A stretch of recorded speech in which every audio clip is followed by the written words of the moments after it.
ஒரு பணக்கார வீட்டில் வேலைக்கார பூனை ஒரு அழகான வெள்ளை பூனைக்குட்டியை பராமரித்து வருகிறது. ஆனால் யாருக்கும் தெரியாமல் அந்த பூனைக்குட்டியின் நிறத்தை மாற்ற ஒரு ரகசிய திரவத்தை ஊற்றுகிறது. திடீரென அந்த வெள்ளை பூனைக்குட்டியை கடலில் வீசி எறிகிறது அந்த வேலைக்கார பூனை. அதிர்ஷ்டவசமாக அங்கிருந்த மீனவ பூனை தம்பதிகள் அந்த குட்டியை காப்பாற்றுகிறார்கள். இங்கே அரண்மனையில் வேலைக்கார பூனை தனது சொந்த கருப்பு பூனை குட்டியை அந்த வெள்ளை குட்டிக்கு பதில் வைத்து விடுகிறது. அந்த பணக்கார பூனையும் அதை நம்பி வளர்க்கிறது. நாட்கள் கடக்கின்றன. ஒரு நாள் அந்த கருப்பு பூனை குட்டியின் உடலில் இருந்த சாயம் கலையத் தொடங்குகிறது.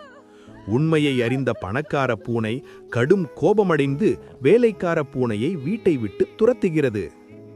இறுதியில் கடலோரத்தில் ஒரு எளிய குடும்பத்தில் மகிழ்ச்சியாக வளர்ந்த தனது உண்மையான வெள்ளை பூனைக்குட்டியை தேடி பிடிக்கிறது. இப்போது 2 குட்டிகளுடனும் அந்த தாய் பூனை மகிழ்ச்சியாக வாழ்கிறது.